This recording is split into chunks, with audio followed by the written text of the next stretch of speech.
I stepped out of my beat, up sedan, smoothing the wrinkles from my bridesmaid dress while my 8-year-old son Ethan fidgeted with his clip on tie. The sprawling country club gleamed in the distance, a monument to the life my sister Allison had always wanted. I took a deep breath, hoping that today might finally bridge the chasm between us.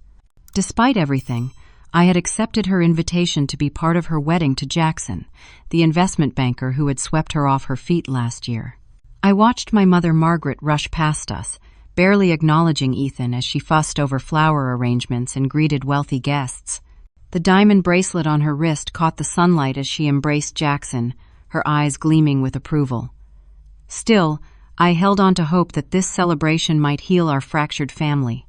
6 years of single motherhood had taught me resilience, if nothing else.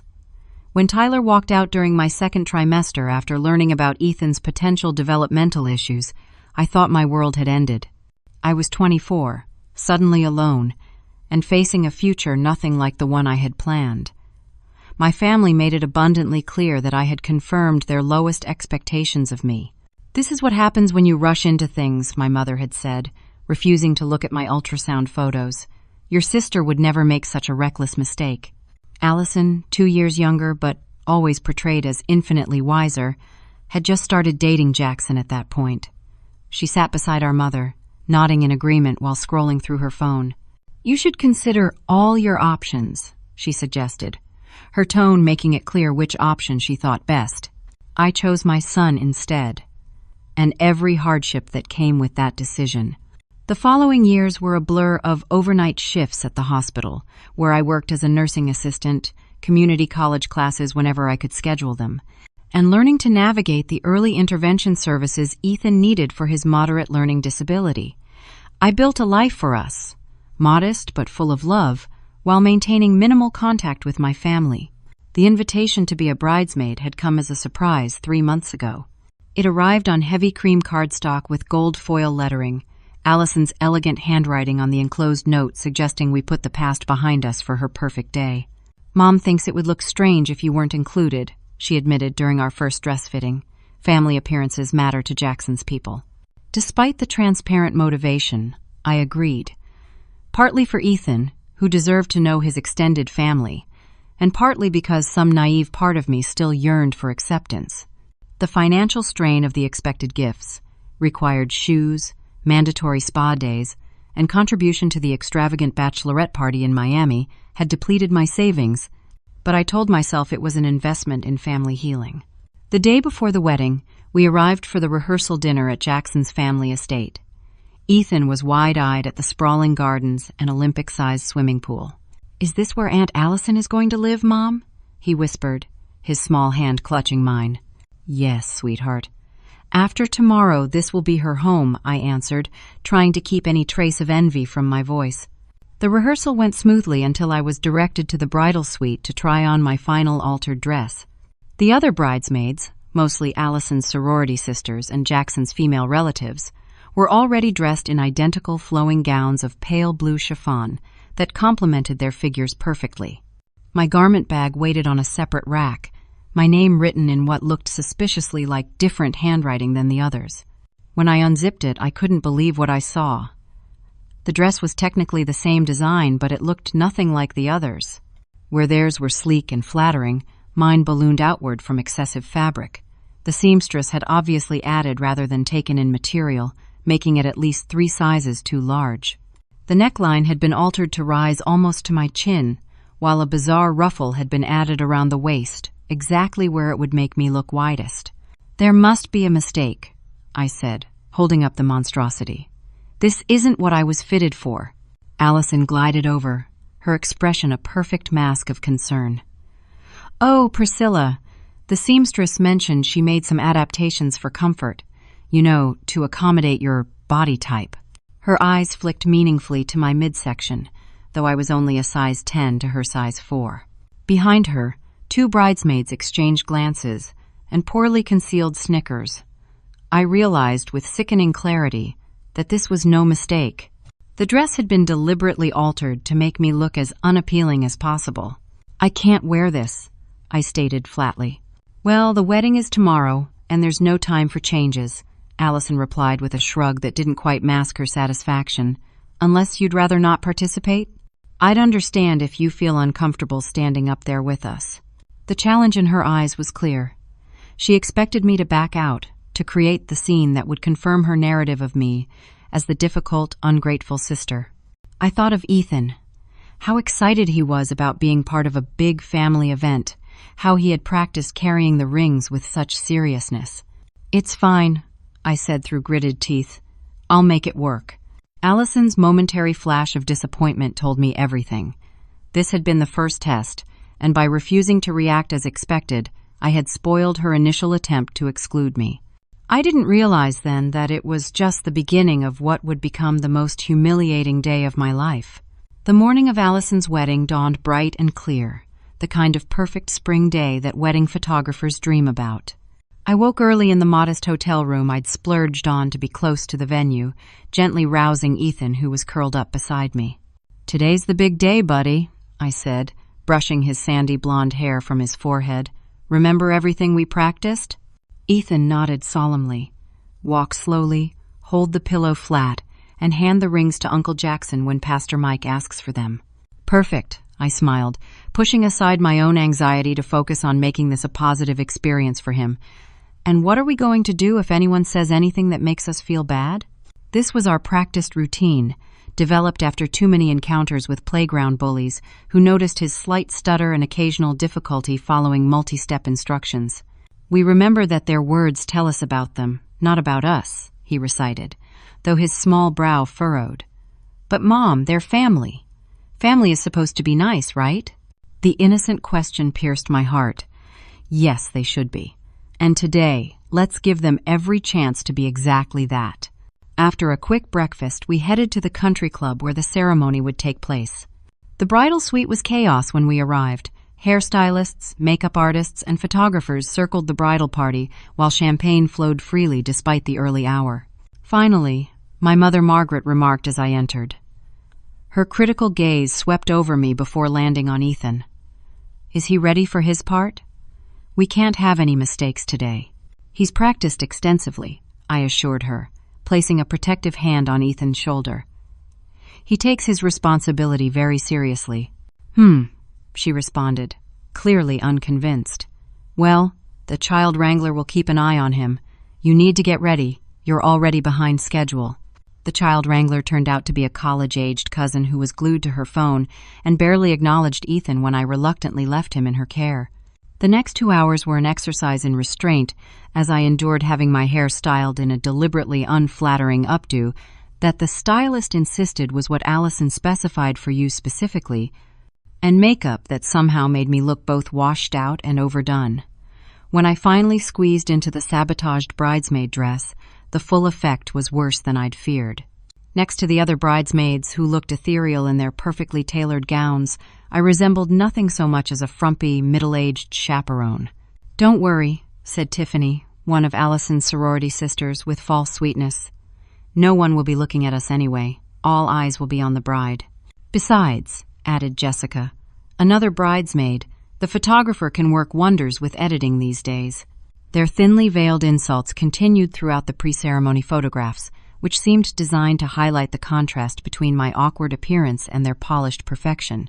Allison, resplendent in her designer gown with its 6-foot train and crystal embellishments, directed the photographer with precise instructions that consistently placed me at the edges of group shots or behind taller bridesmaids. The ceremony itself passed in a blur. I stood in my designated spot, carefully maintaining a smile despite the occasional whispers and glances from guests. Ethan performed his ring-bearer duties flawlessly, his face a picture of concentration as he made his careful way down the aisle. The pride I felt watching him momentarily overshadowed everything else. After Allison and Jackson exchanged vows beneath an arch of exotic white orchids, the wedding party was directed to a secluded garden for family photographs. As we assembled in various groupings, I noticed my mother whispering to the photographer, who subsequently approached me. "We're going to do immediate family only for the next set," he explained apologetically. "The bride's parents, siblings, and the groom's family." "I am immediate family," I pointed out, "and Ethan is Allison's only nephew." Sorry, these are my instructions, he replied, avoiding eye contact. We're on a tight schedule. My mother stepped in. Priscilla, don't make a scene. We only have the photographer for a limited time, and we need to prioritize the essential photos. Essential, I repeated, the word bitter on my tongue. Yes, she said firmly. You understand. What I understood was that I was being deliberately excluded, but causing a confrontation would only reinforce their narrative about me. I stepped aside, taking Ethan's hand. Let's go find some lemonade, sweetie, I suggested, leading him away from the photo shoot. Later, during the cocktail hour before the reception, I discovered multiple extended cousins. Jackson's elderly great-aunt, and even Allison's college roommate had been included in the immediate family photos. The intentional slight was unmistakable. I was searching for Ethan among the mingling guests when I heard muffled crying coming from a secluded alcove near the men's restroom. I found my son curled into himself on a decorative bench, his small shoulders shaking with sobs. Ethan, what happened? I asked, immediately kneeling beside him despite the protest of my too tight shoes. Between hiccuping breaths, he explained that he'd overheard two of my cousins talking while he was waiting to use the bathroom. They said I was that problem child, he whispered. They said Grandma told them I'm slow and that's why you can't find a husband, because no man wants a woman with a defective kid. The cruelty of it stole my breath. That my own mother would speak of her grandson this way, and that grown adults would carelessly voice such hurtful words where a child might hear them, ignited a protective rage I struggled to contain. Listen to me, I said, wiping his tears with my thumbs. Those words are lies, and they say nothing about who you are. You are perfect exactly as you are. You learn differently, not wrongly. And you are the greatest gift of my life, understand? Any man who couldn't see that isn't worth my time anyway. As I comforted my son, the reality of our situation clarified with painful sharpness. This wedding wasn't an olive branch. It was a stage carefully set for our humiliation. And we were only halfway through the day. With the ceremony complete and photos finished, guests began moving toward the grand ballroom for the reception. I helped Ethan wash his face in the restroom, doing my best to erase the evidence of his tears while repairing my own increasingly fragile composure. Are we staying for the party, Mom? Ethan asked, his voice small but steady now. Part of me wanted nothing more than to grab our belongings and flee, to protect us both from whatever further humiliations awaited. But another part, perhaps foolishly, still held on to the belief that causing a scene by leaving early would only validate their worst assumptions about me. We'll stay a little longer, I decided. There's supposed to be really good cake, and you worked so hard on your ring-bearer duties. You deserve to celebrate, too. We emerged from the restroom to find a tall man in a perfectly tailored groomsman's suit waiting in the hallway.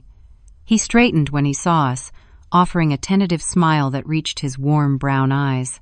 Excuse me, he said, but are you Priscilla? And this must be Ethan, the ring-bearer extraordinaire. I nodded cautiously, my guard instantly raised after the day's events. I'm Daniel, he introduced himself, extending his hand first to me, then kneeling slightly to offer it to Ethan at his level. I'm Jackson's best man. I wanted to tell you both how fantastic you were during the ceremony. Ethan's posture relaxed slightly at the genuine warmth in Daniel's voice. I didn't drop the rings, he stated proudly. You were the most professional ring-bearer I've ever seen, Daniel agreed seriously. Jackson was just saying how relieved he was to have such a responsible young man handling those important symbols. While Ethan beamed at the praise, I studied Daniel with cautious curiosity.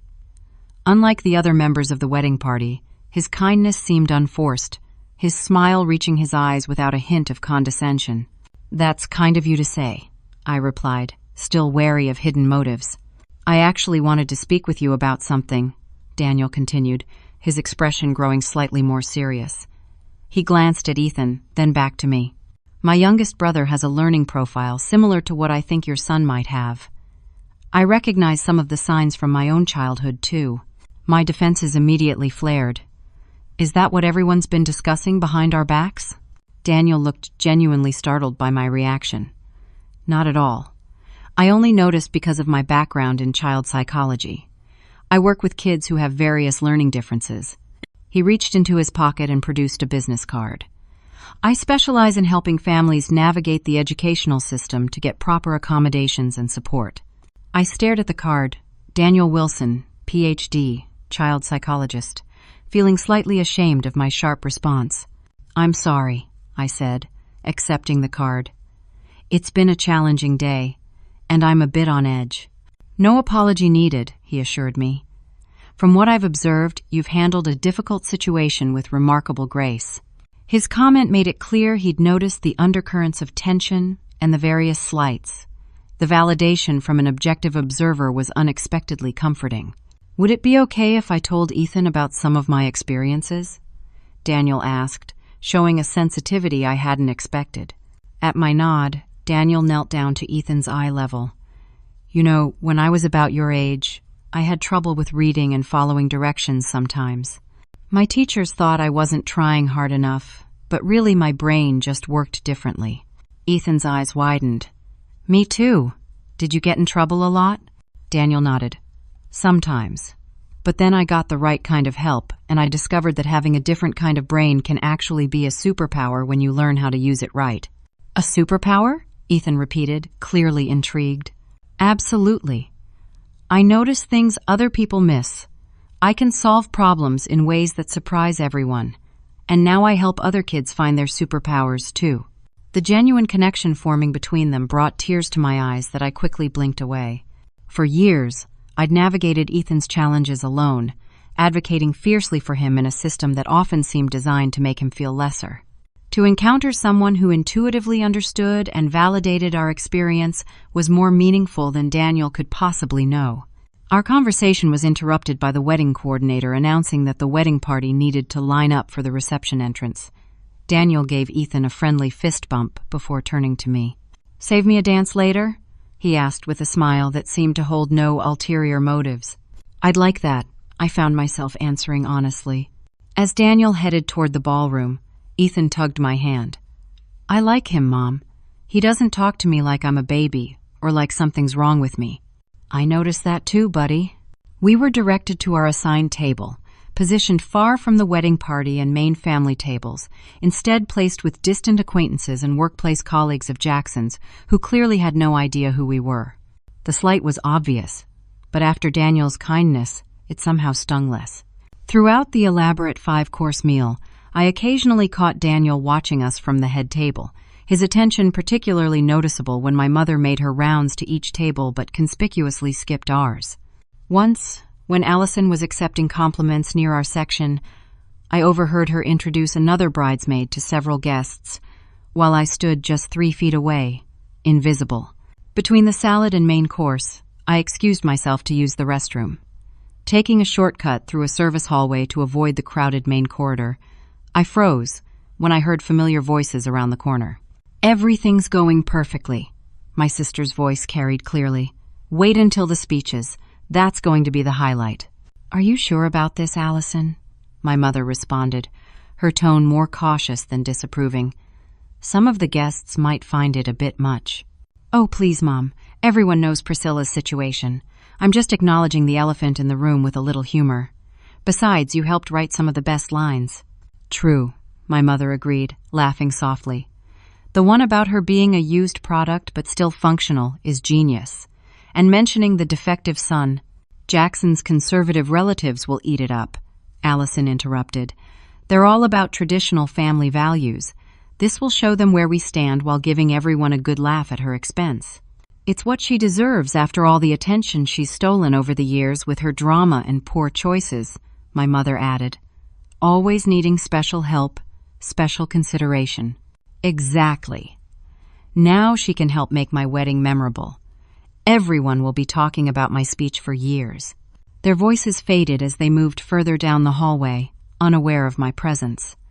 I remained frozen, my back pressed against the wall, their words replaying in my mind with devastating clarity. The entire wedding invitation, the bridesmaid request, it had all been a setup for this public humiliation they had planned. I slid down the wall until I was sitting on the floor, my oversized dress pooling around me as I struggled to breathe through the realization. They had orchestrated everything from the unflattering dress to the seating arrangement as precursors to what would be the main event, publicly mocking me and my son during the wedding speeches. My initial instinct was to grab Ethan and leave immediately. We could be in the car and halfway home before the speeches even began. But that would mean abandoning him to the children's table where he was currently enjoying his chocolate dessert, finally relaxed after a stressful day. Creating a scene now would only draw more unwanted attention and possibly traumatize him further. As I collected myself and returned to the reception, I caught sight of Daniel in close conversation with Jackson near the bar. Their expressions were serious, with Daniel appearing to speak intently while Jackson's face registered increasing concern. When Daniel noticed me, he gave a subtle nod that somehow conveyed both acknowledgement and reassurance. I returned to our table, watching Ethan laugh with another child his age, momentarily carefree. Whatever humiliation awaited me in the coming speech, I would endure it with dignity, not for my mother or sister's sake, but for my son who deserved to see his mother stand tall even when others tried to diminish her. The reception progressed with the expected formalities: the first dance, the father-daughter dance, the cake cutting each moment captured by photographers and videographers documenting the perfect day. I maintained my composure through it all, though my awareness of the impending speech left me hyper-alert to every glance, every whispered comment that might be about us. After the cake was served, Ethan asked if he could join the other children who had moved to a designated kids area, supervised by hired attendants. Though reluctant to let him out of my sight after everything that had happened, I recognized that he needed a break from the tension he undoubtedly sensed around me. "Go have fun, buddy," I encouraged him. "I'll be right here if you need me." As he darted off, I found myself alone at the largely abandoned table, nursing a glass of water and steeling myself for whatever was coming. A server clearing plates paused beside me. "More wine, ma'am?" she offered, gesturing to my untouched glass. I shook my head. "No, thank you. I need to keep a clear head." "Smart?" she commented quietly, "especially in this crowd. I've worked hundreds of these fancy weddings, and let me tell you, the nicer the decor, the nastier the gossip." Her candid observation startled a genuine laugh from me, the first of the day. "I'm Trish, by the way," she added. "If you need anything at all, just signal me. I'm good at disappearing plates, creating distractions, or even engineering an emergency coffee spill on demanding guests." The unexpected allyship, however small, bolstered my spirits. "I'm Priscilla, and thank you, that means more than you know." As Trish moved on to other tables, I noticed several guests at nearby tables exchanging glances in my direction, their expressions a mixture of curiosity and something that looked uncomfortably like pity. One woman, whom I recognized as Jackson's aunt from the ceremony, leaned toward her companion and whispered something that made them both look quickly away when they realized I'd noticed. The weight of being the subject of unknown conversations pressed heavily on me. I was considering finding Ethan and making our exit before the speeches when a familiar voice interrupted my thoughts. "This seat taken?" Daniel stood beside me, gesturing to one of the many empty chairs at my table. "Be my guest," I replied, surprised by his appearance. "Shouldn't you be at the head table preparing your best man speech?" He settled into the chair with a casual elegance that seemed effortless. "I've got a few minutes. My speech is ready to go, though I'm contemplating some last-minute edits." "Cold feet about roasting the groom?" I asked, attempting lightness I didn't feel. Daniel studied me for a moment, his expression turning serious. "Actually, I wanted to check on you. I've noticed some concerning dynamics today." The directness of his statement caught me off guard. "Is it that obvious?" "Only to someone who's paying attention," he said carefully. "Look, I don't want to overstep, but Jackson and I have been friends since college. He's a good guy at heart, but sometimes he gets caught up in appearances and expectations. I'm not sure he fully realizes what's been happening today." "What do you mean?" I asked, cautious yet curious. Daniel leaned closer, lowering his voice. "The comments, the seating arrangement, the obvious exclusion. And there are rumors circulating about the upcoming maid of honor speech that make me uncomfortable." Ice formed in my stomach. "What rumors?" That it's going to contain some hilarious family stories, he replied, making air quotes, specifically about you. Though I'd already overheard their plans, having external confirmation somehow made it more real, more inescapable. I see, I managed, my voice steadier than I felt. Well, families often have different perspectives on what constitutes humor. Daniel's expression darkened slightly. There's humor, and then there's cruelty disguised as humor. From what I've gathered, this might be veering toward the latter. Before I could respond, Ethan came running up to our table, his earlier cheerfulness replaced by a tight expression I knew all too well. It was the face he made when trying not to cry in public. "Mom," he said quietly, leaning against me. "Can we go home soon?" I pulled him close, instantly alert. "What happened, sweetheart?" He glanced nervously at Daniel, then back to me. The other kids were saying things. Daniel seemed to sense Ethan's discomfort with his presence. "I should get back," he said, standing.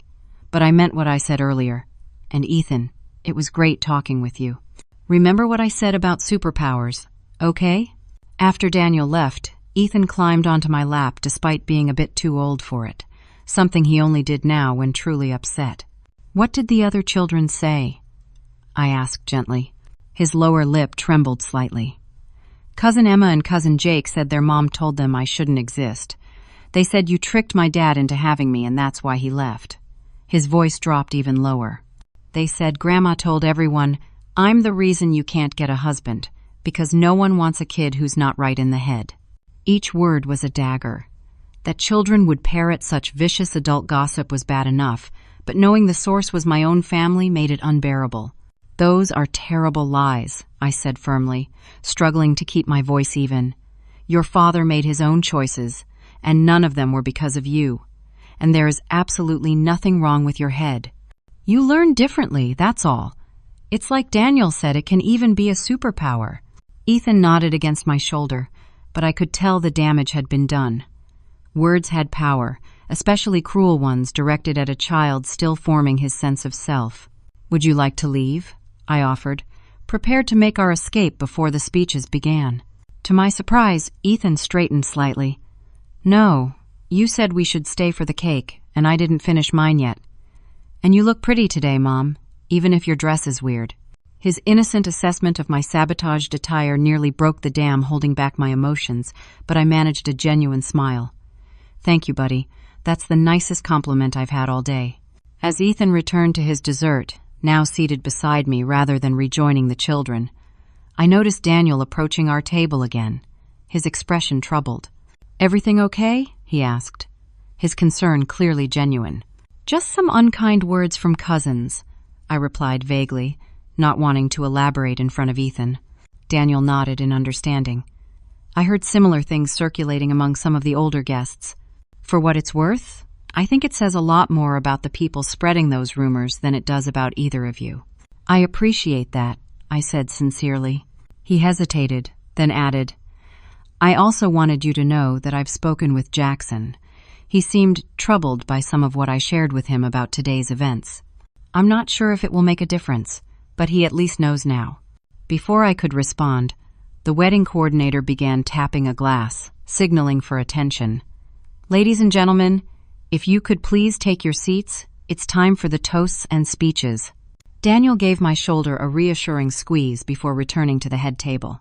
As guests settled into their chairs and the clinking of glasses subsided, I braced myself for what was coming, one arm protectively around Ethan's shoulders. The father of the bride spoke first, delivering a polished speech about watching his daughter grow into the accomplished woman before us today. He pointedly mentioned how Allison had always made the right choices and never given her parents a moment of worry, thinly veiled comparisons that weren't lost on me, or apparently on Daniel, whose jaw tightened visibly at the head table.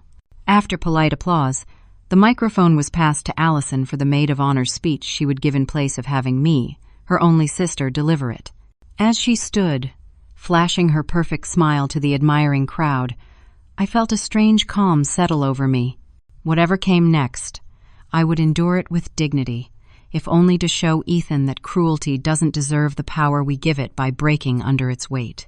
Allison took the microphone with practiced ease, her diamond engagement ring catching the light as she gestured gracefully toward her new husband.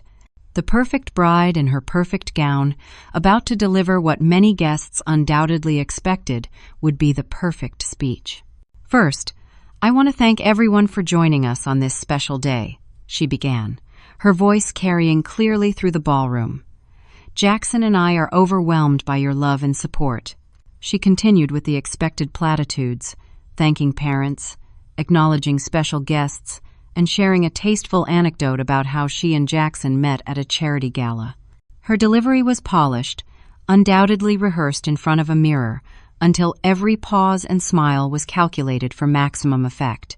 "Marriage is a sacred commitment," she continued, her tone shifting subtly as her gaze drifted in my direction. "One that requires wisdom in choosing the right partner and building the right foundation for a family."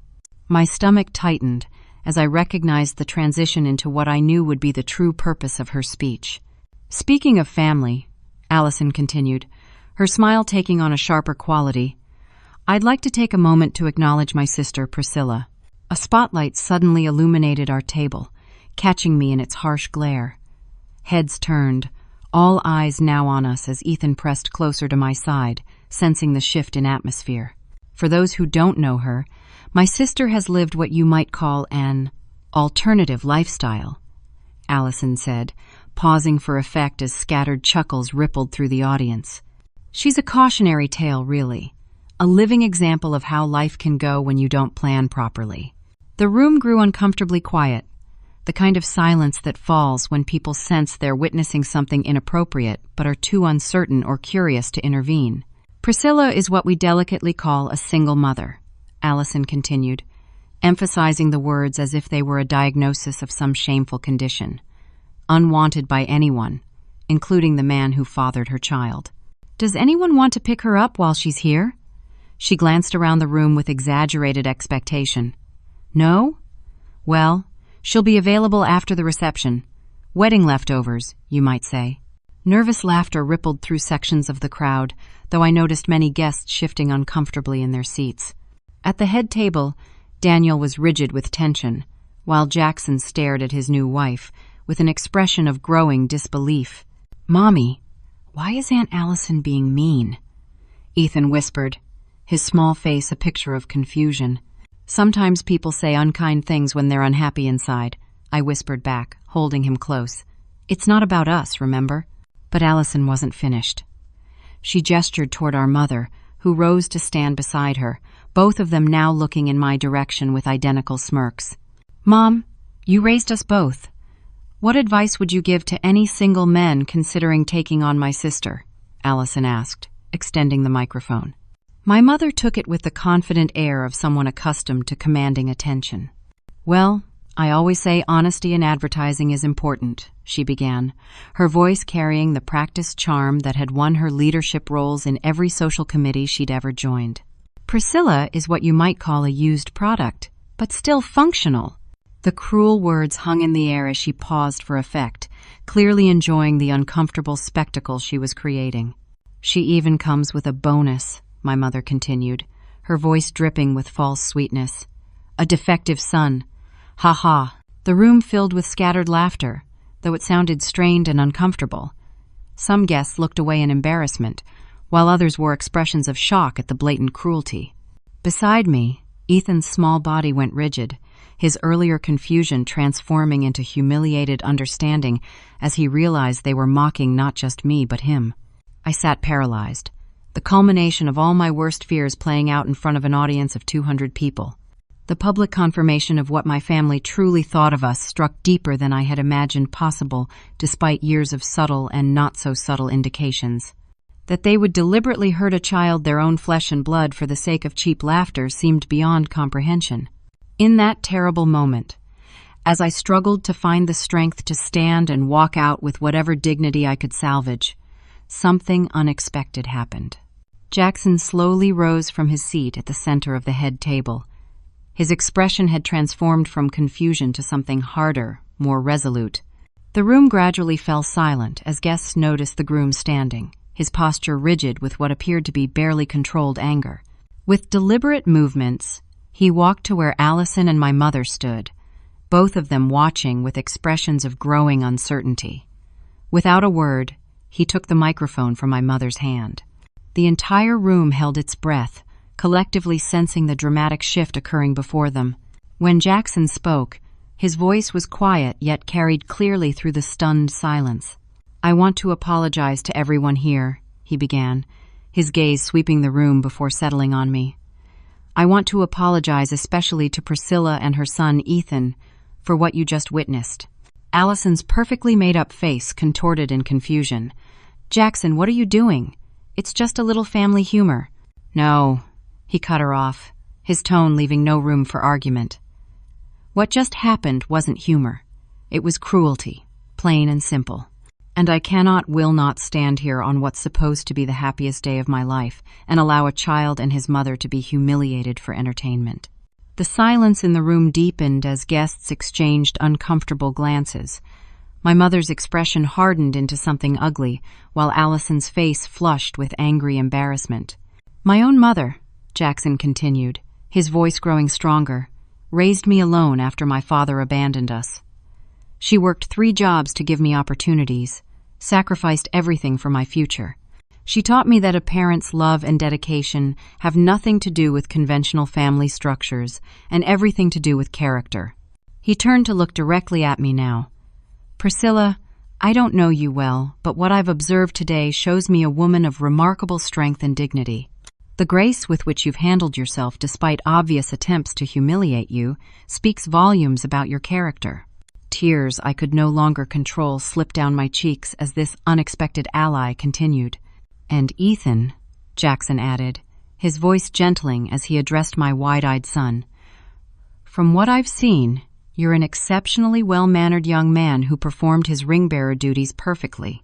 Any family would be fortunate to have you in it." He turned back to face Allison and my mother, his expression hardening again. "I'm ashamed of what's happened here today. This is not the family I thought I was marrying into, not the values I expected to share with my wife." The implications of his words hung in the air like a physical presence. Allison stepped forward, her perfect composure fracturing visibly. "Jackson, you're overreacting," she hissed, reaching for the microphone. "It was just a joke. Everyone was laughing." "Were they?" he challenged, gesturing to the uncomfortable faces throughout the ballroom. "Or were they just too polite or too shocked to object to watching a child being called defective at what should be a celebration of love?" My mother intervened, her social damage control instincts kicking in. "Ladies and gentlemen, please excuse this little family moment. Perhaps we should move on to the best man's speech and then the dancing." But Jackson wasn't finished. "No, Margaret, I don't think we will just move on. Not this time." He looked out at the assembled guests. "I apologize to everyone for this uncomfortable situation. Please enjoy the rest of your evening with my compliments, but I need some time with my new wife to determine exactly what kind of marriage and family we're beginning here today." With that, he handed the microphone to a stunned server, nodded once in my direction, and walked out of the ballroom with purpose in his stride. After a moment's hesitation, Daniel and several other groomsmen followed him, leaving Allison standing alone in her wedding gown, the center of attention for all the wrong reasons. The silence that followed was deafening, broken only when the wedding coordinator rushed forward to take the microphone, announcing that the dance floor was now open as the band hastily began playing an upbeat song that no one seemed inclined to dance to. In the chaos that ensued, with guests murmuring among themselves and Allison hurrying after Jackson with my mother close behind, I sat frozen in my seat, unable to process the dramatic turn of events.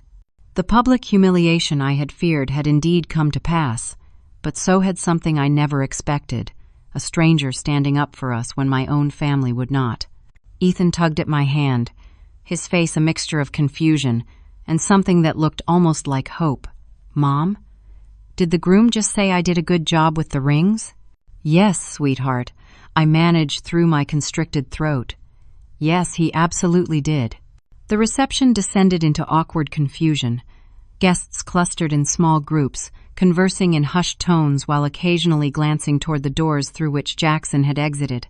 The band valiantly played upbeat music to an empty dance floor, their forced smiles belying the tension permeating the room. Wedding coordinators scurried about, clearly trying to salvage the evening while lacking instructions from the now absent bride and groom. "Should we leave?" Ethan asked, sensing the unusual atmosphere. I considered our options. Part of me wanted to flee the scene immediately, to escape the pitying glances and whispered conversations undoubtedly centered on what had just transpired. But a stronger part, perhaps the part that had survived 6 years of single motherhood against countless obstacles, felt rooted to the spot, unwilling to slink away as if we had done something wrong. "Let's wait just a little longer," I decided. "I think we deserve some of that cake you were enjoying." Trish, the server who had offered her support earlier, appeared beside our table with 2 generous slices of wedding cake. "Thought you might want these to go," she said quietly, placing them in front of us. "The kitchen staff is boxing up portions for anyone who wants to leave early. It's turning into that kind of reception." "Thank you," I replied sincerely. "For everything."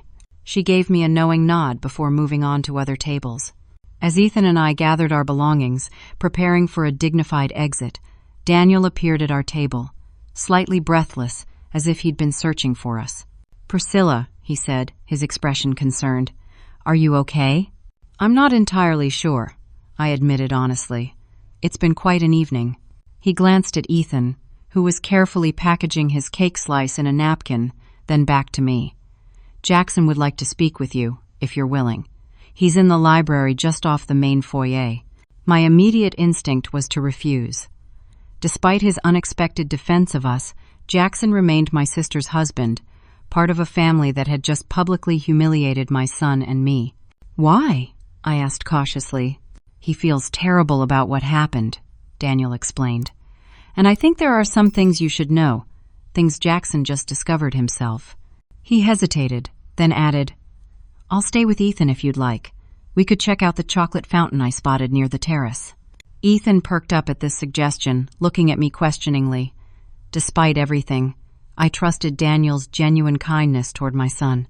"Would you like to see the chocolate fountain with Daniel while I talk to Uncle Jackson?" I asked Ethan. He considered this for a moment, then nodded. "Can I dip a strawberry in it?" Daniel smiled. "Strawberries, marshmallows, even pretzels if you want. The chocolate fountain is a judgment-free zone." With Ethan's agreement, I followed Daniel's directions to the library while they headed toward the terrace. The quiet elegance of the wood-paneled room provided a stark contrast to the tension-filled ballroom. Jackson stood by a window, his bow tie undone and wedding jacket discarded over a leather chair. "Priscilla," he said when he noticed me. "Thank you for coming. Please, sit if you'd like."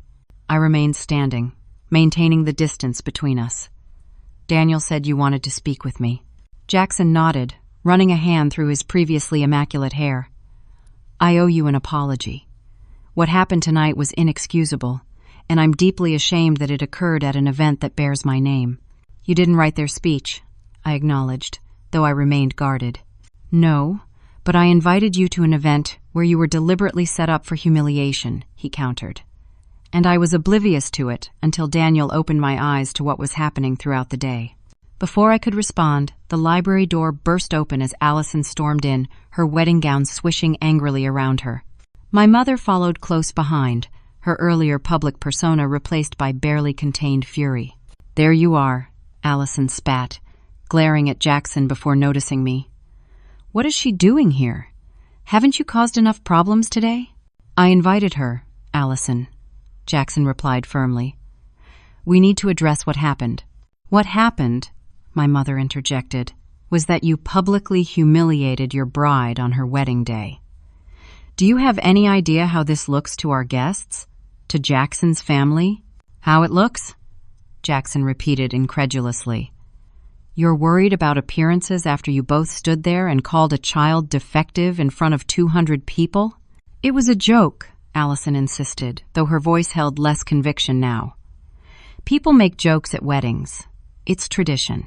"That wasn't a joke," I finally spoke, my voice steadier than I expected. "That was deliberate cruelty, and you know it. You planned it that way." Allison's eyes narrowed.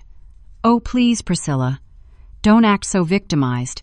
You've been playing the martyr since the day you got yourself pregnant." Some of us are tired of walking on eggshells around your precious feelings and your special needs child. The venom in her voice shocked even me, who should have been accustomed to her thinly veiled contempt by now. Enough. Jackson's voice cut through the tension. I won't stand for this, Allison. Not from my wife, not from anyone. Your wife, she repeated, emphasizing the word.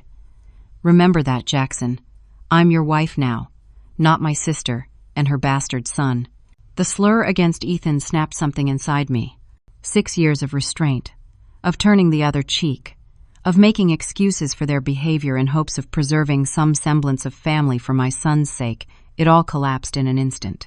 How dare you, I said, stepping toward her.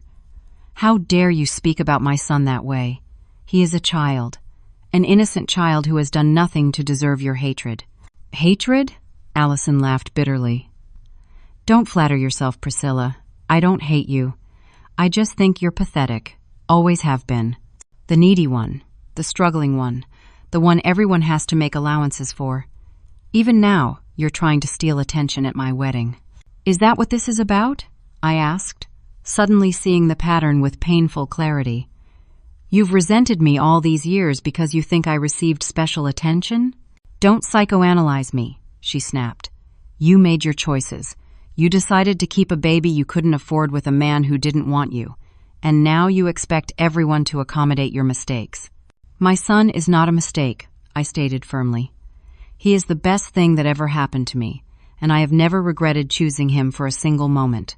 My mother stepped forward, her face a mask of condescension. Oh, Priscilla, always so dramatic. Tyler didn't want a disabled child, and no sane man would. That's just reality.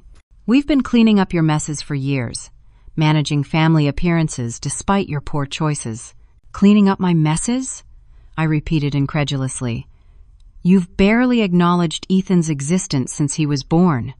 You've never once offered to help when I was working double shifts to pay for his therapy. What exactly have you been cleaning up? A strange expression flickered across my mother's face, quickly masked by her usual disdain. But Allison, less practiced at hiding her emotions, darted a warning glance at our mother that immediately raised my suspicions. What aren't you telling me?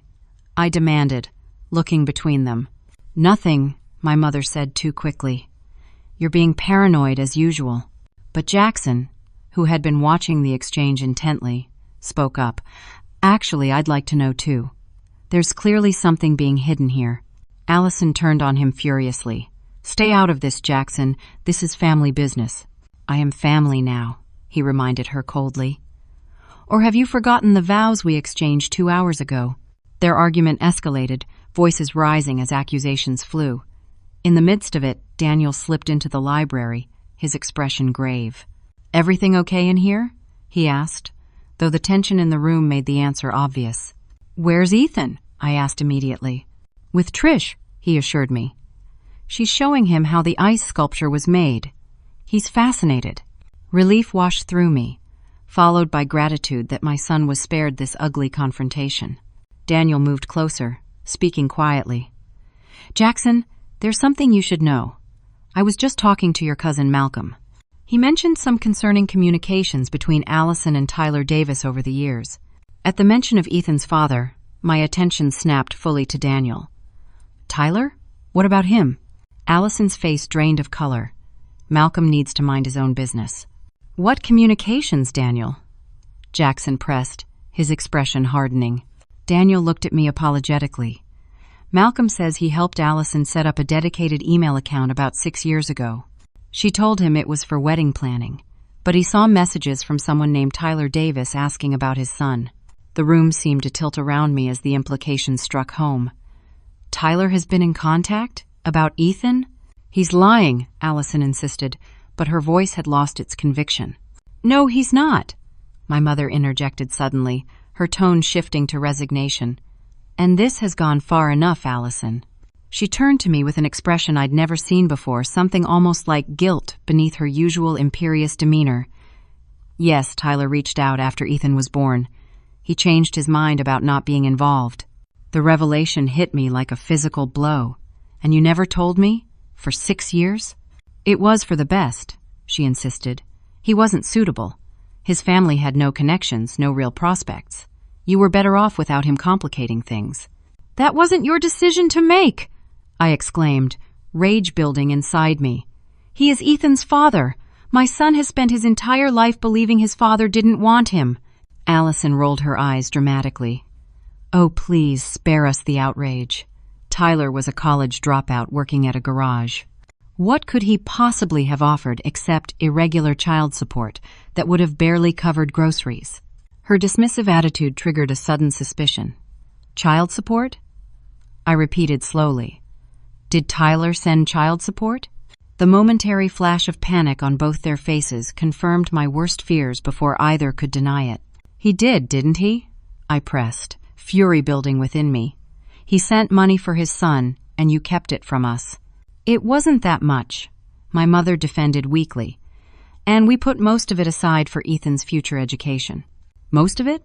I echoed, catching the qualification. "What happened to the rest?" Allison shifted uncomfortably. "Managing the account required effort. We deserved compensation for handling it." The casual admission of their theft for that's what it was stunned me into momentary silence. All these years of struggling financially, working multiple jobs while skipping meals to afford Ethan's therapy, and they had been intercepting support that rightfully belonged to my son. "Where is this money now?" Jackson demanded, his lawyer's instincts evidently triggered. "And how much are we talking about?" "That's none of your business," my mother snapped. "Actually it is," Daniel interjected quietly. "Interfering with court-ordered child support is a federal offense. If Tyler can prove he was making payments that Priscilla never received, that's a serious legal matter." "There was no court order," Allison said dismissively. "It was just voluntary payments. No crime there." "Intercepting mail addressed to another person is also a federal offense," Daniel continued. "As is identity theft, if you were cashing checks made out to Priscilla or Ethan."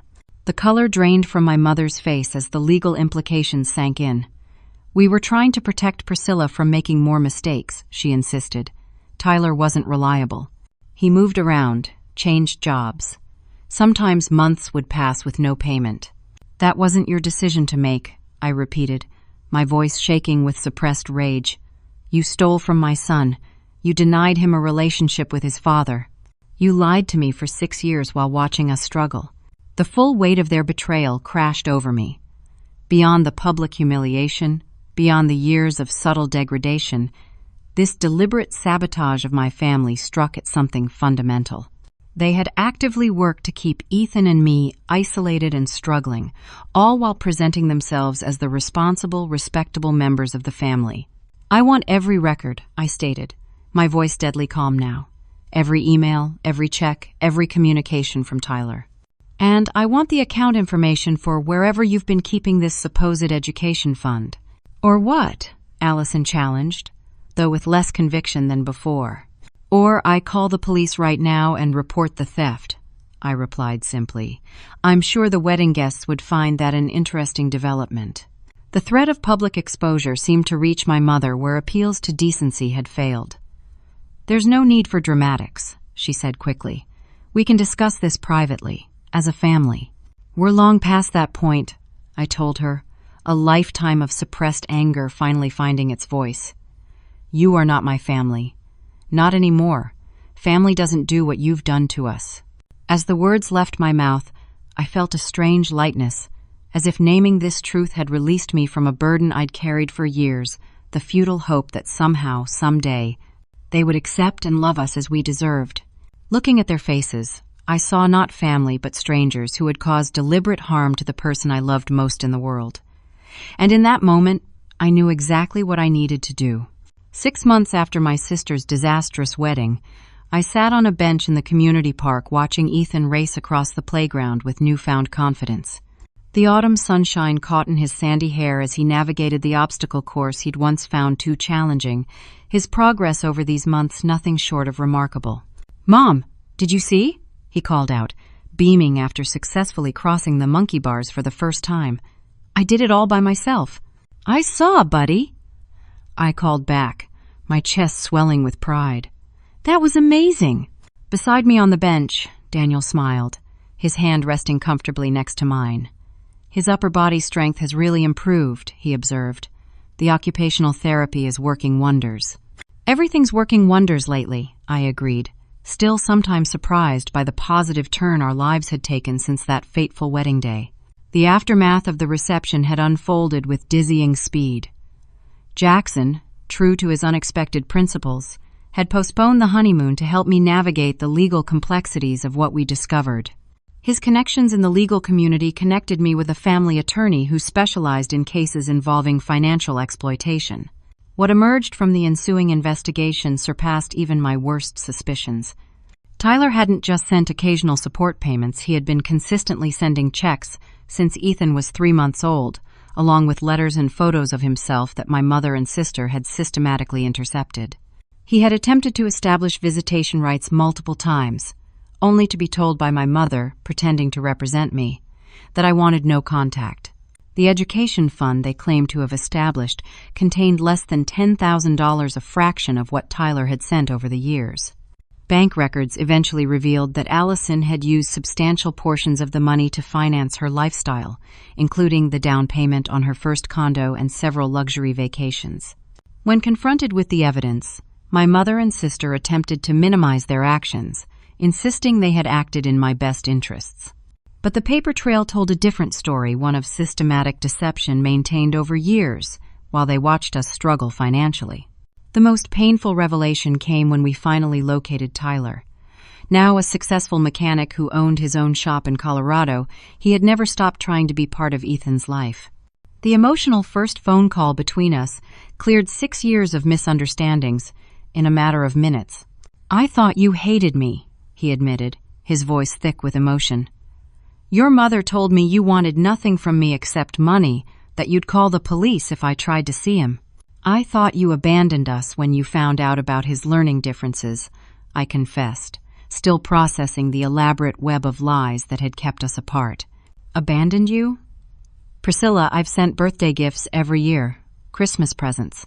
I even drove to your mother's house once when Ethan was 3, but she said you'd moved away and refused to give me your address." Each revelation had peeled back another layer of betrayal, exposing the calculated cruelty that had shaped our lives. With Daniel's encouragement, I pursued legal action, resulting in a settlement that included years of backdated child support with interest, plus additional damages for the emotional harm caused. More importantly, Tyler became a regular presence in Ethan's life. After our initial in-person reunion and emotional meeting for all of us, he arranged his work schedule to spend 1 weekend each month with his son. The resemblance between them, both in appearance and in certain mannerisms, was striking once they were finally together.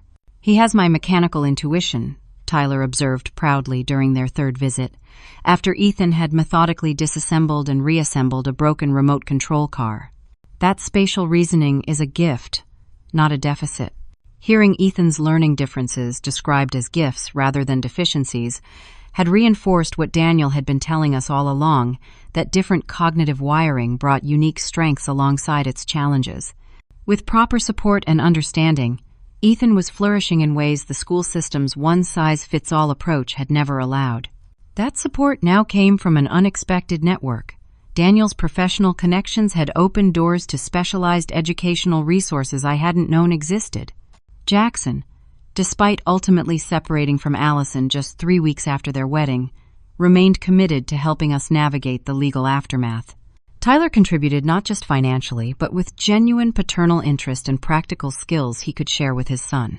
Most surprisingly, several extended family members reached out after learning the truth about what had happened. My father's sister Laura, who had distanced herself from my mother years ago for reasons that now seemed obvious, became a steady presence in our lives, offering the grandmotherly love my mother had withheld. "Your mother was always like this," Aunt Laura confided during one of our Sunday dinners. "Appearances above everything. When your father got sick, she was more concerned with how his illness reflected on her social standing than with his comfort. I'm just sorry I didn't realize what you and Ethan were going through." The wedding video, which the videographer had continued recording during the speech debacle, had eventually circulated among family members, forcing many to confront the reality of how Ethan and I had been treated. Some made excuses or minimized it. Others expressed genuine horror and remorse for their complicity, however passive, in our marginalization. As for my mother and sister, the legal settlement included a restraining order that kept them physically distant. Their attempts to control the narrative within the family had largely failed once the financial exploitation came to light. Last I heard, Allison had relocated to Chicago after her divorce was finalized, while my mother had doubled down on her social climbing, finding a new circle where our story wasn't known. Their absence created space for healthier relationships to flourish. The most unexpected of these was with Daniel, whose initial professional interest in helping Ethan had gradually evolved into something deeper between us. His patience, integrity, and genuine appreciation for both Ethan's challenges and my parenting journey had created a foundation of trust I'd never experienced in a relationship before. Penny, for your thoughts? Daniel's voice brought me back to the present moment, his warm brown eyes studying my face. Just reflecting on how much has changed, I admitted. Sometimes I still can't believe we're here. He nodded, understanding the weight behind my words. You built this, Priscilla. You had the courage to stand up for yourself and Ethan when it mattered most. All I did was witness it. But we both knew it was more than that. Daniel had been the first person in years to truly see us, without judgment or agenda. His belief in Ethan's potential and his respect for my journey as a mother had helped me reclaim my own sense of worth after years of systematic devaluation. Mom! Daniel! Watch this! Ethan called, preparing to demonstrate a new trick on the climbing wall. As we cheered him on together, I reflected on the unexpected lesson of the past 6 months.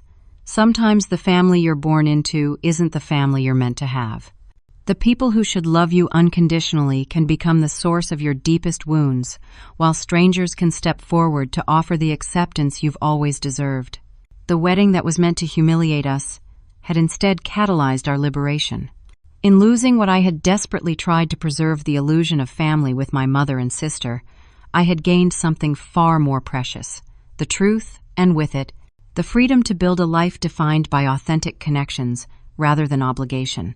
Next weekend, we would host a small gathering at our new home, a modest but comfortable house we'd been able to purchase with the settlement money. Tyler would be there with his new girlfriend. Aunt Laura would bring her famous apple pie. Several of my genuine friends from work, no longer kept at a distance by my shame over our family dynamics, would join us with their children for Ethan's 9th birthday celebration. And Daniel would be there not just as a guest, or even as my boyfriend, but as someone contemplating a more permanent place in our future.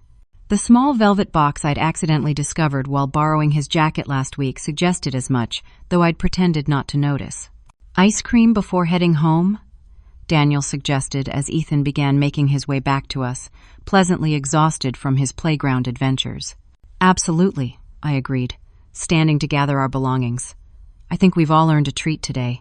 As we walked hand in hand toward the ice cream shop, Ethan skipping ahead with boundless energy, I felt gratitude for the painful awakening that had led us here.